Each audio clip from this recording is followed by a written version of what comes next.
Smith. Beth Smith. Okay, God, it's just such a plain... I'm trying to come up with a mnemonic device. True facts. Before we released last week's TVS video for Childrick of Mort, we called Beth Pam on a couple of occasions. It's hilarious the show thinks Janet's name is forgettable too. I am so sorry. Oh God, starts with... Why would Space Beth shoot him if she wanted him to? Tell your top bugs that Defiance lives on. Why not just write her name down on something if he can't remember it? Congratulations to your government, business, or terror cell on its acquisition of the Annex 5 planet remover by Zamazax in partnership with Wrangler Jeans. The product placement is funny and all, but how many aliens out there would be ones that would wear jeans? And even if they would, Wrangler doesn't seem like the type to affiliate themselves with planet-destroying weaponry. That really feels more like a Levi thing. Don't you ever miss Earth? I don't have to miss it. I'm technically still there. My dad made a perfect clone of me to take my place. Man, Beth brings up the fact that she has a clone with very little prompting. The question was, don't you ever miss Earth? And the first words out of her mouth are, I don't have to miss it, which makes no sense, but she's able to do a perfect triple axle from that into, by the way, I have a clone. I am actually disintegrating. Oh my God, Dad! Is that really it? We did it? I believe Jerri would be gullible enough to think Rick disintegrated, but none of the rest of the family. I don't even know what this gambit is supposed to do in a post-Pickle Rick world, other than to provide the episode with a B story. Morty's making a big mess, isn't he? I'm almost certain that the next time we get a good look at this table, we'll get confirmation of, oh, it's like nothing happened at all. Rick probably did something where messes clean themselves up in some other dimension or something. Rick creates this grid barrier between he and Beth, but I'm wondering why this thing doesn't go all the way to the ceiling. Why would you create a grid with this kind of glaring weakness? Okay, have fun, pumpkins. Wait, what does supposedly clone Beth have in her neck that allows her to imitate Rick perfectly? She doesn't even have a tracker in there anymore. Not that it matters. Is this how perfect impressions are possible? Stick a finger in your neck? Even if she had some sort of device in her throat, how does it know to imitate Rick specifically? Okay, fine, this guy uses military time on his alarm clock, but wasn't it just breakfast like a minute ago? We should still be in the morning digits, right? Also, I will say it's kind of interesting having the typical invisible teenage male uses his powers to be a creeper peeping Tom switched around to an invisible woman doing the same thing, but a peeping Tammy would still be creeper-ish, so I'm going with a sin regardless. So I'll just see you at cheerleader practice? This will only be the second time Morty has used an invention to spy on girls in the locker room in the last 3 episodes. I'm surprised we haven't seen a Morty Rick Possible episode where Morty tries to spy on the girls by going through the air vents. How do you like that, bitch? I liked it more than my old belt. You mean your old belt that conveniently had a similar blue circle on the buckle, just like the invisibility belt did? You mean that belt? Holy crap, what is happening in this picture? Is this such a lurid picture that the kid wearing a Meth Gator shirt is the least insane thing about it? I guess Rick and Morty have a deal with Shoney's too? That's the only reason I can think of that would possess someone to go there to get their drink on. I feel like this is both a joke and product placement. Like, if we weren't in the middle of a pandemic, we'd mock this but secretly go there when no one is looking. My daughter, having space adventures. This packet sitting by Rick appears to be a pink Sweet and Low knockoff, and he's drinking a beer. What's that about? They're trying to take over the galaxy. Everybody in the galaxy tries to take over the galaxy. The trick is to be left alone by whoever succeeds. This coming from a man who has destroyed no telling how many universes and even recently impregnated an entire planet. That sounds like the exact opposite of laying low. Oh, look, they somehow got Soon-Yi's TV into the Shoney's. The eye was broken off when Woody Allen threw a baseball at it during a Ronan Farrow report. Shower fire! The shower's on fire! Step aside, girls! I got this! I guess Summer was just planning on fire extinguishing the entire locker room to find Morty, but her convenient choice of this spot is still convenient. Show gives me irreversible flashbacks. Morty Smith, hands up. If you can find Morty on a random peeping trip, why can't you find his mom who's actually at the therapist's place at an appointed time? The only reason these guys show up to ask Morty questions is so that Summer and Morty can overtake the ship and ex machina Rick out of a bad situation later. Tamya. Man, for a season that is making fun of sequels, rehashes, and callbacks, they sure are producing a lot of sequels, rehashes, and callbacks. I'm better than this job. Susan Sarandon's self-appraisal after her first day on the set of Speed Racer somehow makes its way into this episode.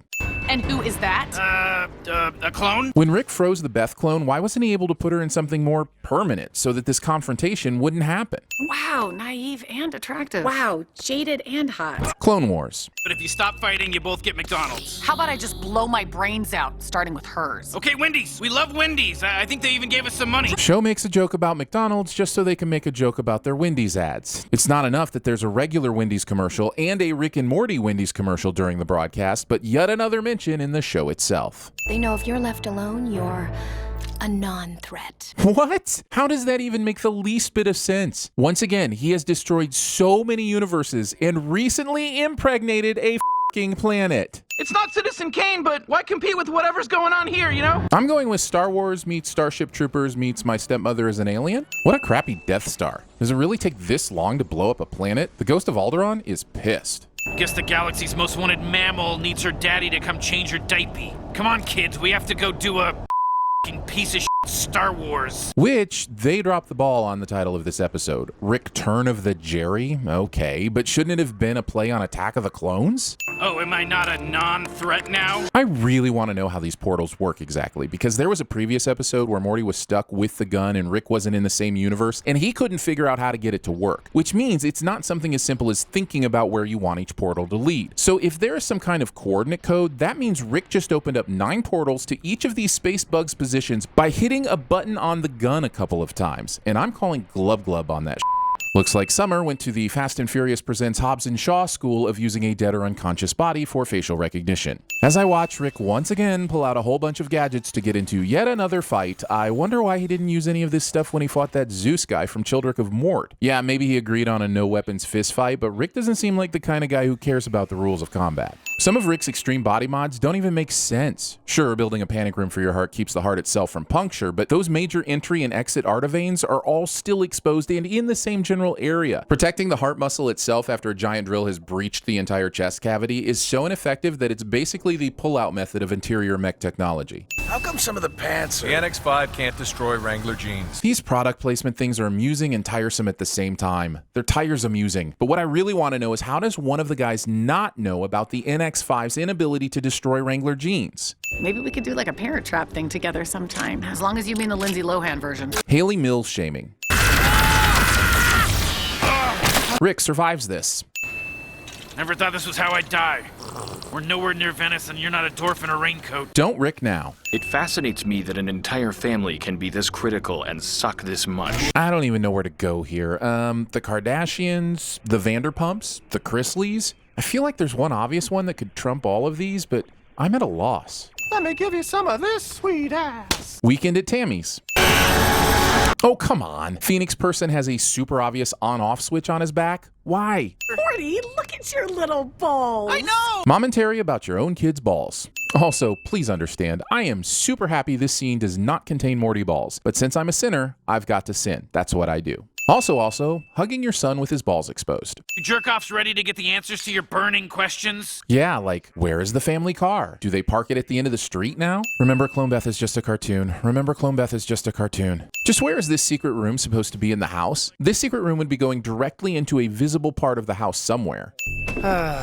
Goodbye, old friend. Just because you're done with the invisibility belt doesn't mean you have to throw it away. Why would you throw something so mind-bogglingly useful out for Otto the garbage man to find it?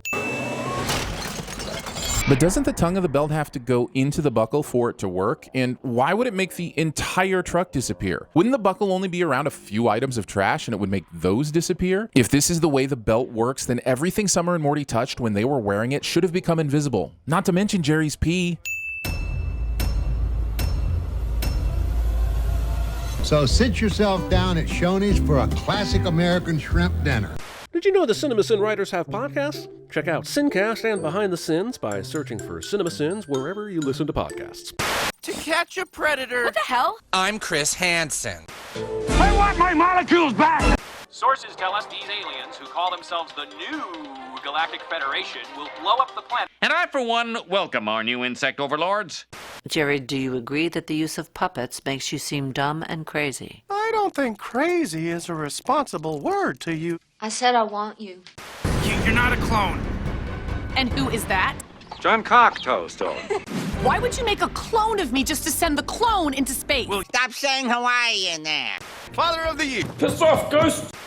Stop it, please, I beg you! Hey, over here, look at me! Maybe you should put some shorts on or something, if you want to keep fighting evil today. I like sitting next to you, Sean. It makes me look so tough.